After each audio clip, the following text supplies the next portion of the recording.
एक बार फिर से सभी बच्चों का स्वागत है मैथमेटिक्स की क्लास में। और पिछली दो वीडियो में प्यारे बच्चों आपने चैप्टर नंबर 1 को अच्छे से कर लिया है, और आज की क्लास में हम इन सभी कॉन्सेप्ट, सभी एग्जांपल्स और जितने भी इंपॉर्टेंट क्वेश्चन है एक्सरसाइज से, उन सबको रिवीजन करेंगे। और इसके साथ साथ जितने भी इंपॉर्टेंट क्वेश्चन बोर्ड एग्जाम में पूछे गए हैं उन क्वेश्चनों को आज की क्लास में शामिल किया गया है। तो चलिएगा बढ़ते हैं आज की क्लास की तरफ। और सबसे पहले हम बात करना चाहेंगे कि प्रमेय 1.1 क्या कहती है। आपको अंकगणित की आधारभूत प्रमेय में जो है प्रत्येक भाज्य संख्या को अभाज्य संख्याओं के गुणनफल के रूप में व्यक्त किया जा सकता है, तथा यह गुणनखंड अभाज्य गुणनखंडों के आने वाले क्रम के अलावा अद्वितीय होता है। प्रमेय 1.1 है। So every composite number can be expressed as the product of prime numbers, and this factorization is unique regardless of the sequence of prime factors it is called. Example के लिए हम ले लेते हैं कि 12 को हमने क्या लिख दिया। 12 को हम यहाँ पर लिख पा रहे हैं 2 into 2 into 3, और सिमिलरली 100 को हमने लिख दिया 2 into 2 into 5 into 5। अब यहाँ पर देख सकते हैं मेरे बच्चों, 12 अपने आप में क्या, 12 अपने आप में एक भाज्य संख्या है, और इसको हमने कैसे लिख दिया, इसको हमने लिख दिया है 2, जो कि अपने आप में एक अभाज्य संख्या है। 2 अपने आप में अभाज्य संख्या है, 3 अपने आप में अभाज्य संख्या है। और 100 की बात की जाए तो आप 100 को देख सकते हैं कि एक 100 अपने आप में एक भाज्य संख्या है, और इस भाज्य संख्या को हमने फिर से लिख दिया है अभाज्य संख्या अभाज्य संख्या अभाज्य संख्या अभाज्य संख्या के गुणनफल के रूप में। तो वेरी इंपॉर्टेंट थ्योरम है ये अंकगणित की आधारभूत प्रमेय में। और बढ़ते हैं नेक्स्ट की तरफ। यहाँ पर बात की जाए एलसीएम एंड एचसीएफ की, वेरी वेरी इंपॉर्टेंट है। और पहले बात की जाए एचसीएफ और एलसीएम क्या है। देखिएगा एचसीएफ क्या हमने सीखा था कि संख्या में प्रत्येक उभयनिष्ठ अभाज्य गुणनखंड की सबसे छोटी घात का गुणनफल जो रहता है वो आप क्या कहते हैं, उसको एचसीएफ कहते हैं। और जहाँ तक बात की जाए एलसीएम की, एलसीएम क्या था प्यारे बच्चों, संख्याओं से संबंधित अभाज्य गुणनखंड की सबसे बड़ी घात का गुणनफल हमारा एलसीएम था। एग्जाम्पल की अगली अगर हम 96 ले लेते हैं तो उसको हम क्या लिखा जा सकता है, उसको लिखा जा सकता है 2 की घात 5 इंटू में 3। और वन मोर एग्जाम्पल हम यहाँ पर लेते हैं 404 के अगर हम यहाँ पर फैक्टर बनाए तो उसको क्या लिखा जा सकता है 2 की घात 2 इंटू 101। ओके, तो यहाँ पर एचसीएफ क्या रहने वाला है, एचसीएफ क्या है कि संख्याओं में प्रत्येक उभयनिष्ठ अभाज्य गुणनखंड की सबसे छोटी घात, यानी यहाँ पर देखिएगा 2 की घात 5 है, 2 की घात 2 है। ओके, अब यहाँ पर यह कॉमन फैक्टर बन रहे हैं, लेकिन छोटी घात किस कौन सी है, 2 की घात 2। तो यहाँ पर जो एचसीएफ बनेगा आपका, ओके, यहाँ पर जो एचसीएफ आपका क्या बनने वाला है, दैट इज 2 की घात 2, दैट इज 4। ओके, और बात की जाए यहाँ पर एलसीएम की, एलसीएम क्या कह रहा है कि संख्याओं से संबंधित अभाज्य गुणनखंड की सबसे बड़ी घात का गुणनफल, यानी यहाँ पर जितने भी गुणनखंड बने हैं 96 के जो बने हैं और 4 के बने हैं, तो जितने भी यहाँ पर बने उनमें क्या लेना है, सबसे बड़ी घात को हमने शामिल करना है। तो यहाँ पर एलसीएम यहाँ पर अगर निकालें तो वो आपका क्या बन जाएगा, दैट इज व्हाट 2 की घात 5 इंटू में 3 one time only, and 101 that is one time, इनकी मल्टीप्लाई कर दीजिएगा तो ये आपका एलसीएम आ जाएगा। ये हम पहले भी सीख चुके हैं। तो बात करते हैं अब यहाँ पर कि एलसीएम और एचसीएफ के बीच में रिलेशन क्या है। तो सबसे पहले फिर से रिवीजन करते हैं कि मान लेते हैं कि ए और तथा बी दो धनात्मक पूर्णांक है, तब क्या होगा, ए और बी का जो एलसीएम हमेशा क्या होगा, एचसीएफ से बड़ा होगा। तो हम लिख सकते हैं कि LCM is greater than HCF. Okay, और बात की जाए कि एक इम्पोर्टेंट फार्मूला की, अगर आपके पास जो संख्याएं हैं उन दोनों संख्याओं का जो गुणनफल होता है वो किसके बराबर होता है, वो आपका एलसीएम एंड एचसीएफ के गुणनफल के बराबर होता है। बड़ा इंपॉर्टेंट फार्मूला है, इसको लिख लीजिएगा, आने वाले क्वेश्चनों में भी हम इसको यूज करने वाले हैं। ठीक है, चलिए आगे बढ़ते हैं।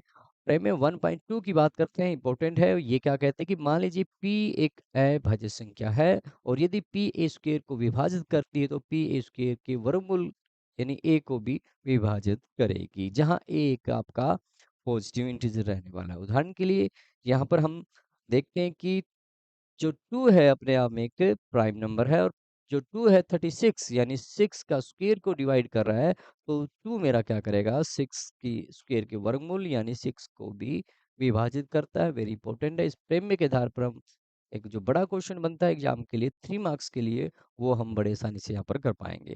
ठीक है जी, अब बात करते हैं प्रेम्य 1.3 की, और ये इंपॉर्टेंट है, यहीं से एक क्वेश्चन यहाँ पर बनने वाला है। और क्वेश्चन क्या है, आपने प्रूव करना है कि रूट 2 जो आपकी क्या है, एक अप्रिमेय संख्या है। अब हम क्या करेंगे, इसको हम प्रूफ बाय कॉन्ट्रडिक्स के द्वारा सिद्ध करने जा रहे हैं। और सबसे पहले हम मान लेते हैं कि रूट 2 मेरा अपने आप में एक प्रिमेय संख्या है। अब देखिएगा अब रूट टू अगर प्रीमिय संख्या है तो आप बच्चे जानते हैं कि जो प्रीमिय संख्या होती है उसको पी बाय क्यू के रूप में लिखा जा सकता है। अब क्वेश्चन आएगा आपके माइंड में कि सर ये पी और क्यू क्या, बिल्कुल सही क्वेश्चन है आपका।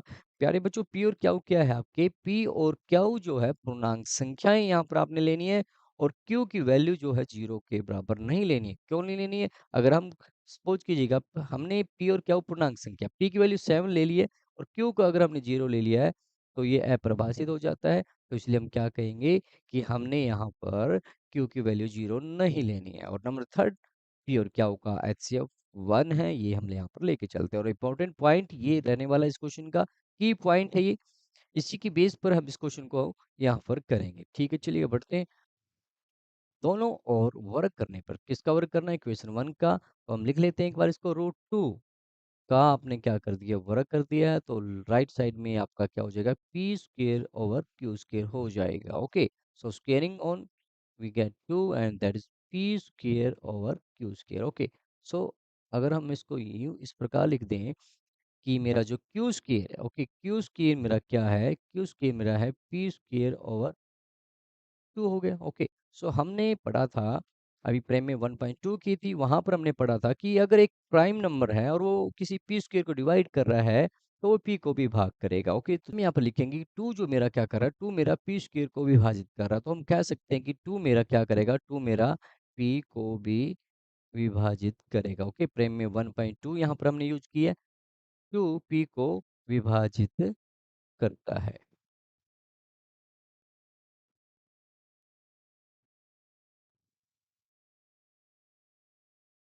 इसको हमने नाम दे दिया है ए का।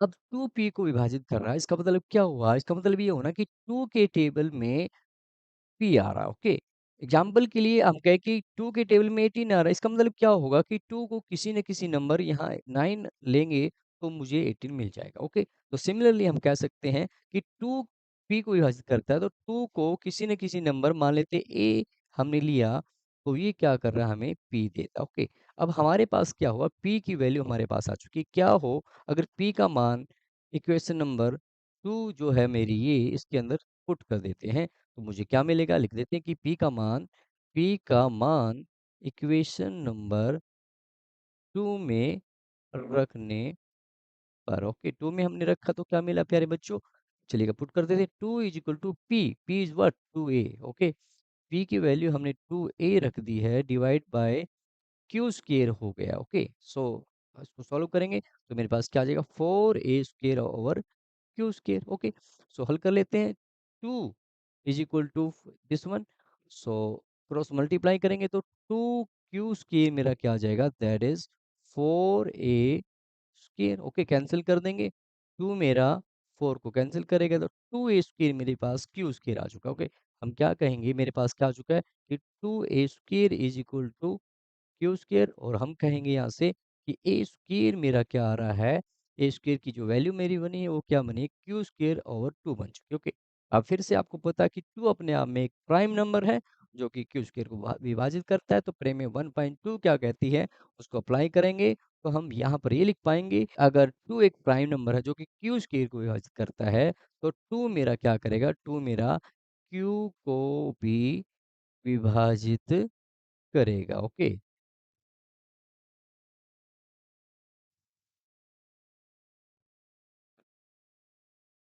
और इसको हम नाम देते हैं बी का। ए और बी से हमें क्या मिल रहा है, ए एंड बी से हमें क्या मिल रहा है प्यारे बच्चों, ए और बी से अगर देखा जाए तो हमें पता चल रहा है कि टू मेरा पी को भाग कर रहा है, टू मेरा क्या को भाग कर रहा है, इसका मतलब क्या हुआ, इसका मतलब ये होना कि टू जो है कॉमन फैक्टर बन रहा है पी एंड क्यू के लिए। सो हम कह सकते हैं कि एंड बी से टू मेरा क्या कर रहा है, पी और क्यू दोनों को विभाजित करता है।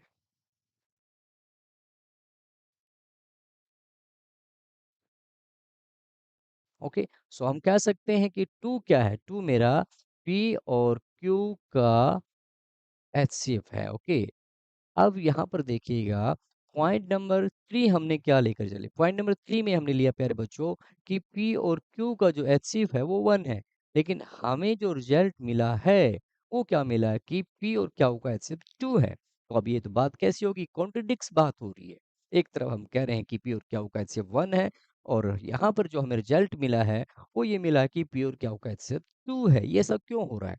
ये ऐसा इसलिए हुआ था क्योंकि हमने रूट 2 को क्या मान लिया था, रूट 2 को हमने एक परिमेय संख्या ले लिया था। ओके, तो अतः हम क्या लिखेंगे, अब हम इसको क्लोज कैसे कर रहे हैं इस क्वेश्चन को, अतः हम ये कहेंगे कि यह हमारा, क्योंकि ये क्या आ गया, यह हमारे हमारे बिंदु नंबर 3 का क्या है, बिंदु नंबर 3 का विरोधाभास है। ओके, विरोधाभास है। तो इसलिए हम क्या कहेंगे कि हमारा यह मानना कि रूट टू एक परिमेय संख्या है गलत है, अतः रूट टू एक अपरिमेय संख्या है। चलिएगा नेक्स्ट की तरफ बढ़ते हैं। चलेगा, अब कुछ इंपॉर्टेंट क्वेश्चन हैं जो कि एक नंबर के लिए एग्जाम में आपसे पूछे जा सकते हैं, उनकी चर्चा हम करते हैं। तो सबसे पहले बात की जाए, यहाँ पर मल्टीपल चॉइस क्वेश्चन को हम करने वाले हैं। क्वेश्चन नंबर 1 आपकी स्क्रीन पर है कि 441 के अभाज्य गुणनखंड में 7 का घातांक क्या होगा। Exponent of 7 in prime factorization क्या होगा। ऑप्शन ए आपके पास है, ऑप्शन बी है, ऑप्शन सी है, ऑप्शन डी है, और जो भी आपको राइट आंसर लगता है फटाफट आप बता दीजिएगा। जी हाँ, यहाँ पर आप देखिएगा, यहाँ पर बी जो है आपका बिल्कुल राइट आंसर रहने वाला है। ऐसा क्यों है देखिएगा, 441 को हम क्या लिख सकते हैं, 441 को लिखा जा सकता है 3 की घात 2 इंटू में 7 की घात 2। अब यहाँ पर क्या पूछा जा रहा है, 7 का घातांक, तो आप 7 की घातांक आप देख सकते हैं जो कि मेरा 2 बन रहा है। चलिएगा नेक्स्ट क्वेश्चन की तरफ बढ़ते हैं।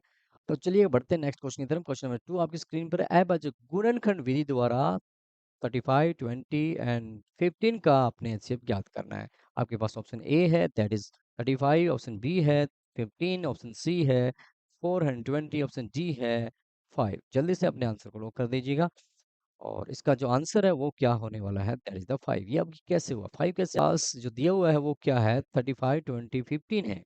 अब देखिए 35 को हम कैसे लिख सकते हैं, 5 इंटू 7, और 20 को 2 इंटू 2 इंटू 5, और 15 को लिखा जा सकता है 3 इंटू 5। अब यहाँ पर देखिए कॉमन फैक्टर यहाँ पर क्या है, 5, 5, 5 है। तो यहाँ पर जो एचसीएफ है आपका वो क्या बन जाएगा, दैट इज द 5। ओके, चलिएगा बढ़ते हैं नेक्स्ट क्वेश्चन की तरफ। दो अंकों की सबसे छोटी भाज्य संख्या और सबसे छोटी भाज्य संख्या का एलसीएम क्या होगा। The LCM of the smallest two digit composite number and the smallest composite number is, option A है 4, ऑप्शन बी है 12, ऑप्शन सी है 20, ऑप्शन डी है 44। अब बात की जाए कि दो अंकों की सबसे छोटी भाज्य संख्या क्या होती है, वो आपके पास 10 होती है। ओके, और बात की जाए सबसे छोटी भाज्य संख्या आपके पास 4 है, और आपको बताना है एलसीएम। ओके, सो एलसीएम बताना है तो हम क्या कहेंगे, 10 को क्या लिखा जा सकता है, 2 इंटू 5। ओके, 4 को क्या लिखा जा सकता है, 2 इंटू में 2। तो यहाँ पर हम देख सकते हैं कि हमें चाहिएगा एलसीएम, और एलसीएम का आपको पता है, एलसीएम का निकालने का जो फार्मूला वो क्या होता है कि हमने देखने की ऑल फैक्टर्स यहाँ पर लेने और अधिकतम घात वाले लेने। तो यहाँ पर 2 इंटू 2 लेंगे और इंटू में 5 कर देंगे। So what is that, that is 20। सो इसका राइट आंसर क्या रहने वाला है, वो आपका हो जाएगा 20। 2024 के प्रैक्टिस पेपर में पूछा बड़ा इंपॉर्टेंट क्वेश्चन था। क्वेश्चन नंबर 4 क्या है, यदि 65 और 117 का एचसीएफ जो है 65m माइनस 117 के रूप में व्यक्त किया जा सकता है, तो m का मान क्या रहेगा। ऑप्शन ए आपके लिए है वो है 1, ऑप्शन बी है 2, ऑप्शन सी है 3, ऑप्शन डी है 4। 2024 के बोर्ड एग्जाम में पूछा हुआ, प्रैक्टिस पेपर में पूछा हुआ क्वेश्चन है। तो यहाँ पर इसका जो राइट आंसर रहने वाला वो क्या है, वो 2 होगा। ऐसे कैसे हुआ, चलिए इसको देखते हैं। देखिएगा, हम यहाँ पर 65 को क्या लिख सकते हैं, 5 इंटू में 13, और बात की जाए 117 की, वो क्या हो सकता है, 3 इंटू 3 इंटू 13। अब बात की जा रही है एचसीएफ, अब आपको पता है एचसीएफ में यहाँ पर कॉमन क्या बन रहा है, दैट इज 13। ओके, सो यहाँ पर जो एचसीएफ है वो आपका क्या बन रहा है, 13 बन रहा है, क्योंकि ये कॉमन फैक्टर आप दोनों के लिए है। ठीक है, अब यहाँ पर 65m माइनस 117, ये एचसीएफ का फॉर्मूला दिया हुआ है जो कि हमने 13 निकाल लिया। ओके, सो हल कर लेते हैं। m के लिए 65m आपका क्या हो जाएगा, 13 प्लस में 117 जो कि मेरा 130 हो जाएगा। सो m की वैल्यू क्या आ जाएगी, m की वैल्यू मेरी आ जाएगी 130 divide 60y that is the 2। Okay, so इस प्रकार हमने यहाँ पर 2 आंसर यहाँ पर हमें मिल जाएगा। ओके, चलिएगा बढ़ते हैं नेक्स्ट क्वेश्चन की तरफ। और क्वेश्चन फिफ्थ है, दो धनात्मक पूर्णांक है 5 और 20 के एलसीएम और एचसीएम में क्या संबंध होगा। बड़ा सिंपल क्वेश्चन है ये।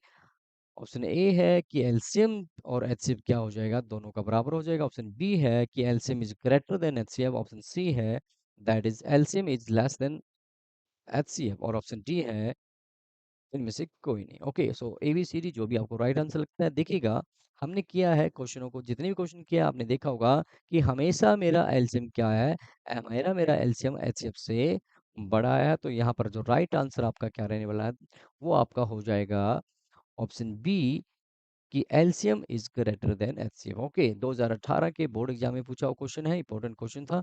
चलिएगा अगले क्वेश्चन की तरफ बढ़ते हैं। क्वेश्चन सिक्स है, 25 तथा 20 का एलसीएम आपको 100 दिया हुआ है, तो उसका एचसीएफ क्या होगा।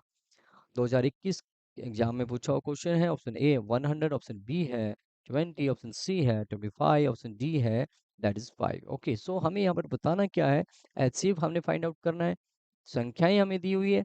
ओके, सो यहाँ पर राइट आंसर आपका 5 हो जाएगा। कैसे हुआ, हमें पता है कि दो संख्याएं ए और बी है, उनकी गुणा अगर करेंगे तो वो आपका एचसीएफ इंटू एलसीएम होगा। और यहाँ से बात की जाए एचसीएफ आपके पास क्या आ जाएगा, that is A into B over LCM. Okay, A की वैल्यू क्या है, 25 है।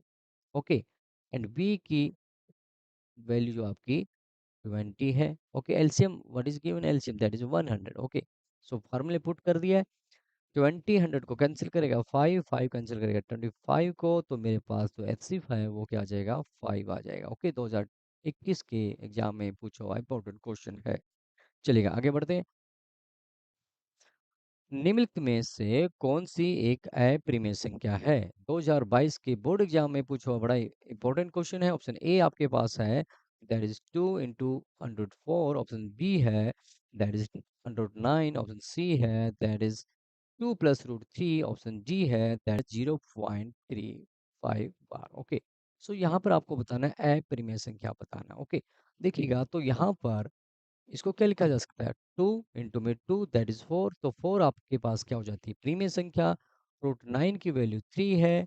अब यहाँ पर देखिए, ये अपने आप में प्रीमिय संख्या, रूट 3 अपने आप में अप्रीमिय संख्या। और आपने पढ़ा है कि प्रीमिय संख्या और अप्रीमिय संख्या का जो योगफल होता है वो भी अपने आप में एक अप्रीमिय संख्या होती है। तो यहाँ पर राइट आंसर आपका सी बन जाएगा। चलिएगा बढ़ते हैं 3 मार्क्स के क्वेश्चन के लिए एग्जाम में पूछा जाएगा।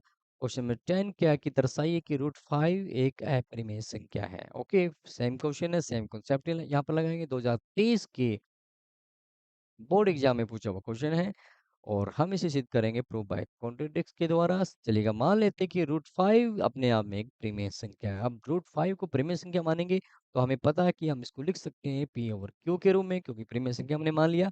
अब पी एंड क्यू के बारे में आप जो बातें हैं आपको पता है कि पी और क्यू पूर्णांक संख्याएं, q is not equal to 0 and p और क्यू का जो एचसीएफ है वो 1 है। ओके, इंपॉर्टेंट पॉइंट नंबर 3 है, इसी के आधार पर इस क्वेश्चन को हम करने वाले हैं। ओके, इक्वेशन 1 को हम क्या करें, अगर स्क्वायर कर दें, ओके स्क्वायर करेंगे तो मेरे पास क्या आ जाएगा, 5 आ जाएगा। 5 over P square over Q square हो जाएगा। ओके, सो यहाँ इसको लिखा जा सकता है, इसको नंबर 2 इक्वेशन का नाम देते हैं। ओके, हल कर लेते हैं तो क्या मिलेगा, क्रॉस मल्टीप्लाई यहाँ पर किया तो मुझे क्या मिला कि 5 q square is equal to p square. या हम कह सकते हैं कि क्यू स्क्वायर मेरा क्या हो जाएगा, दैट इज पी स्क्वायर और 5 हो जाएगा। ओके, सो यहाँ पर फिर से हम वो प्रमेय 1.2 अप्लाई करेंगे कि 5 अपने आप में एक प्राइम नंबर है और ये पी स्क्वायर को भाग कर रहा है। तो प्रमेय हमें क्या कहती है 1.2 कि 5 मेरा पी को भी विभाजित करेगा। चलिएगा लिख लेते हैं।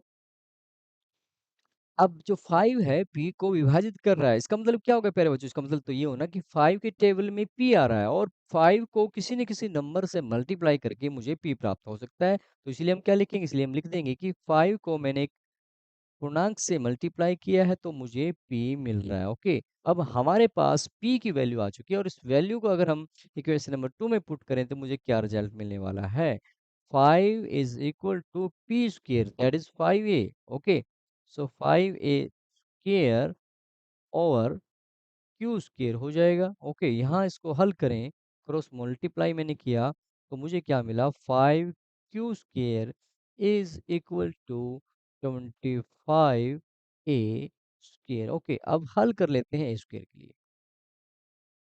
ए स्क्वेयर के लिए अगर इसको हल करते हैं तो मुझे क्या मिलेगा, दैट इज 5q² और 25। ओके, हल कर लेते हैं, कैंसिल किया तो मुझे मिला q²। 5 25 को कैंसिल करेगा, दैट इज 5। ओके, सो फिर से वही सीन यहाँ पर बन रहा है कि 5 मेरा q² को विभाजित कर रहा है, तो 5 मेरा q को भी विभाजित करेगा। चलिए इसको लिख लेते हैं। तो यहाँ हमने लिख दिया कि क्या यहाँ पर हमने लिख दिया कि 5q² को विभाजित करता है।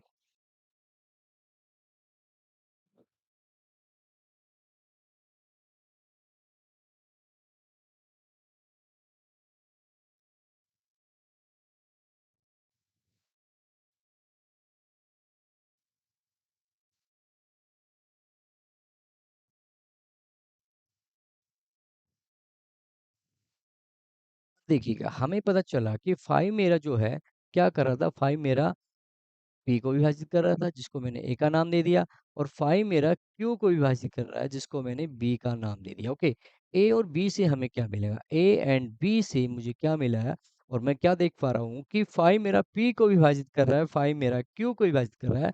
इट मीन्स कि 5 मेरा p और q दोनों को विभाजित करेगा। ओके, 5 p और q दोनों को विभाजित करता है। ओके, सो यहाँ पर अगर पी और क्यू दोनों को विभाजित करता है, इसका मतलब क्या हो गया कि 5 इनका कॉमन फैक्टर बन रहा है। इट मीन्स हम कह सकते हैं कि पी और क्यू का जो HCF है वो क्या है प्यारे बच्चों, दैट इज 5।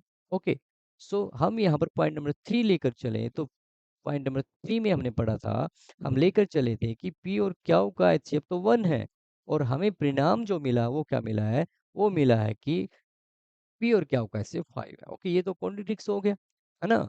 अब कॉन्ट्रडिक्स ऐसा क्यों हो रहा है, क्योंकि हमने क्या ले लिया था, क्योंकि हमने √5 को एक प्रिमेय संख्या मान लिया था। ओके, तो इसलिए हम क्या कहेंगे कि यह हमारे, ओके, ये हमारे पॉइंट नंबर जो 3 है उसका विरोध है, उसका कॉन्ट्रडिक्स है। तो अतः हम कह सकते हैं कि √5 को एक प्रिमेय संख्या मानना गलत है, अतः √5 एक अप्रिमेय संख्या। ओके, तो फाइनली हम कहेंगे कि √5 एक संख्या है। ठीक है जी, चलिएगा बढ़ते हैं नेक्स्ट क्वेश्चन की तरफ। अभिकथन तथा तर्क पर आधारित प्रश्न 1 नंबर के लिए बोर्ड एग्जाम में पूछा जा सकता है। और ये क्वेश्चन क्या है, यहाँ पर आपको स्टेटमेंट दी होती है और उसका रीजन आपको दिया होता है, और आपको पता करना है कि which one is the correct option. तो क्वेश्चन नंबर 1 है आपके लिए कि जो एलसीएम क्या दे रखा है, 182 दिया हुआ है। ओके, और पूर्णांकों का गुणनफल क्या है, दैट इज 26 × 91 है। तो क्या HCF 13 होगा। ओके, ये आपने बताना है।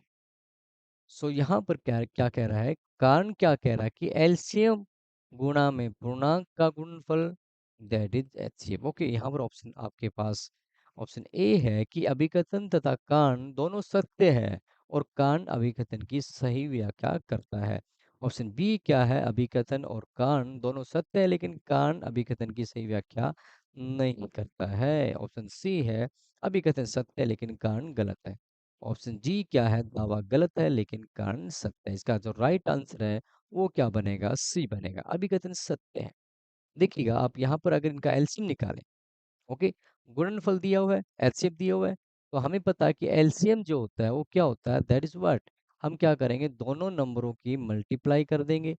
ओके, एचसीएफ से इसको डिवाइड कर देंगे। ओके, 13 एचसीएफ है, कैंसिल किया 2, तो मल्टीप्लाई करेंगे तो दैट इज 182। इसलिए हमारा जो अभिकथन है दैट इज ट्रू, वो सत्य है। ओके, लेकिन जो कारण है, कारण का जो फार्मूला है आप देखिएगा, formula is wrong. Okay, formula क्या आपका रोंग है, क्योंकि फार्मूला हमें पता है कि दोनों संख्याओं का जो गुणनफल होता है a × b जो होता है वो क्या होता है, HCF इंटू में एलसीएम होता है। ओके, सो यहाँ पर कारण मेरा गलत बन रहा है, तो हम जाएंगे ऑप्शन सी के साथ। अभिकथन सत्य है लेकिन कारण गलत है। चलेगा, बढ़ते हैं नेक्स्ट क्वेश्चन की तरफ। क्वेश्चन नंबर 2 क्या है कि 5 एक प्रीमेय संख्या है और कारण कह रहा है कि सभी धनात्मक पूर्णांकों का वर्गमूल एक अपरिमेय संख्या होता है। तो यहाँ पर 2023 में पूछा हुआ इंपॉर्टेंट क्वेश्चन है। ऑप्शन ए है अभिकथन और कारण दोनों सत्य है और कारण अभिकथन की सही व्याख्या करता है। ऑप्शन बी है अभिकथन और कारण दोनों सत्य है लेकिन कारण अभिकथन की सही व्याख्या नहीं करता है। ऑप्शन सी है अभिकथन सत्य है लेकिन कारण गलत है। ऑप्शन डी है दावा गलत है लेकिन कारण सत्य है। और यहाँ पर जो राइट आंसर है वो क्या रहेगा? सी रहेगा, अभिकथन सत्य है लेकिन कारण गलत है। ओके, क्यों गलत है भाई? सभी पूर्णांकों का वर्गमूल एक अपरिमेय संख्या कैसे हो जाएगा? देखिए आपके पास 9 है, 9 अपने आप में क्या है? पूर्णांक है। इसका अगर हम वर्गमूल लें तो मुझे 3 मिल रहा है। तो 3 क्या मिल रहा है?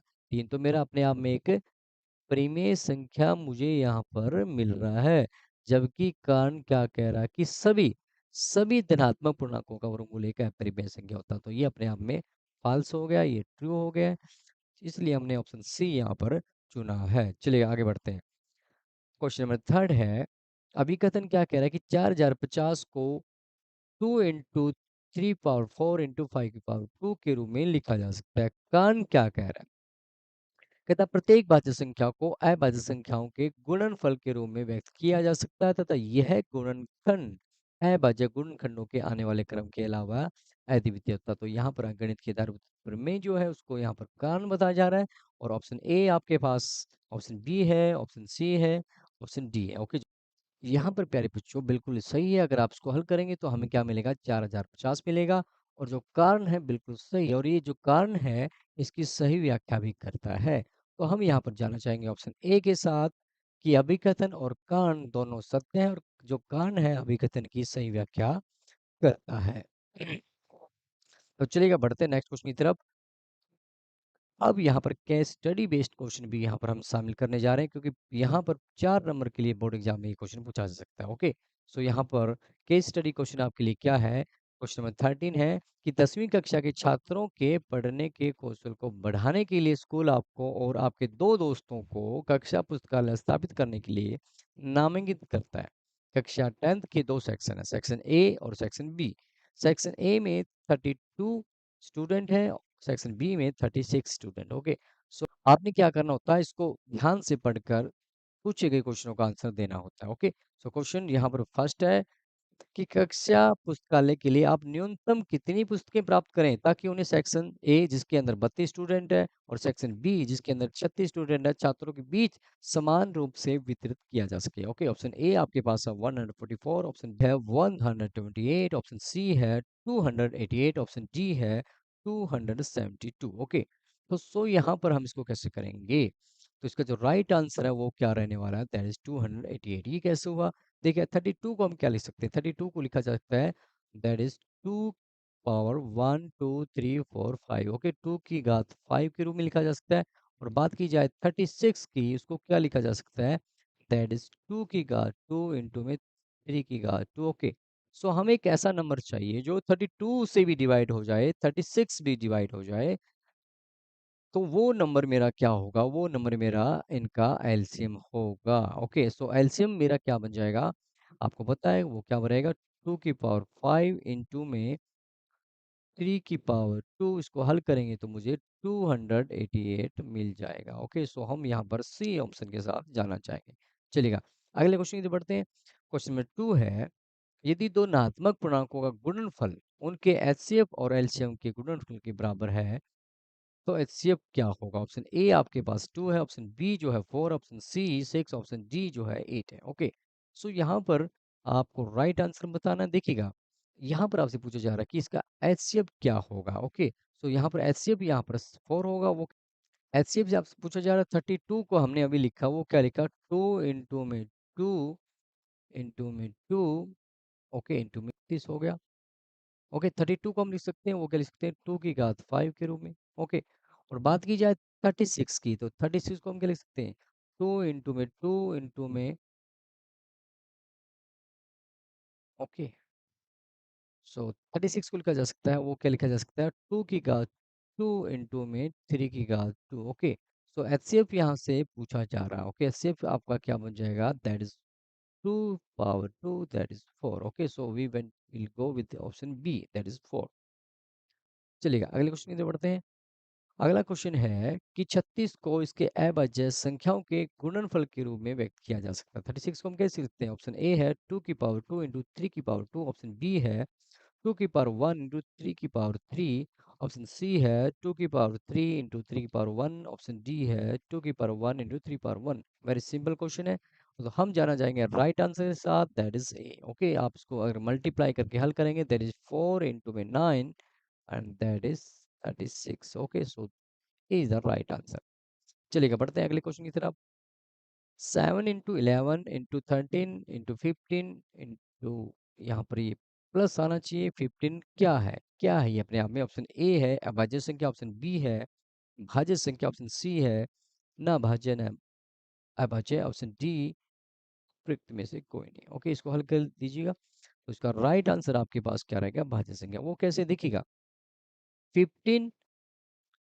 तो इसको हम क्या लिख सकते हैं मेरे बच्चों? अगर हम यहाँ पर देख पाए कि 15 यहाँ भी है और 15 यहाँ भी, अगर 15 को यहाँ पर कॉमन ले लिया जाए, ओके, 15 को कॉमन लिया तो मेरे पास क्या रह जाएगा? 7 इंटू में 11 इंटू में 13 और 15 कॉमन ले लिया प्लस के 1। ओके, सो इस संख्या को हम इस संख्याओं के गुणनफल के रूप में लिखे जा सकते हैं। दैट इज व्हाट 15 इंटू में इसको मल्टीप्लाई आप कर दीजिएगा और इनको गुणा करने पर मुझे क्या मिलेगा? 1001 प्लस में 1, that is what, that is 15 into में 1002। ओके, सो हम कह सकते हैं कि ये जो संख्या है, इस संख्या के फैक्टर यहाँ पर बन रहे हैं। ओके, और जो फैक्टर बन रहे हैं वो 15 से डिवाइड हो रहा है, 1002 से डिवाइड हो रहा है, तो इसलिए ये अपने आप में क्या है? अपने आप में एक कंपोजिट नंबर है, एक भाज्य संख्या है। चलिए, तो आइए हम इस बात की पड़ताल करते हैं कि आज की क्लास में आपने क्या सीखा है। तो क्वेश्चन नंबर 1 आपकी स्क्रीन पर है ये।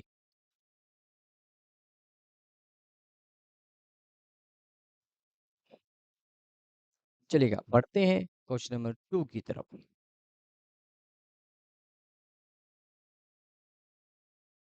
क्वेश्चन नंबर 3 की तरफ। क्वेश्चन नंबर 4 की तरफ। चलिएगा, बढ़ते हैं क्वेश्चन नंबर 5 की तरफ। क्वेश्चन नंबर 6 की तरफ। तो सबका बहुत बहुत धन्यवाद जिन बच्चों ने क्लास को देखा और अपने आंसरों को यहाँ पर लॉक किया।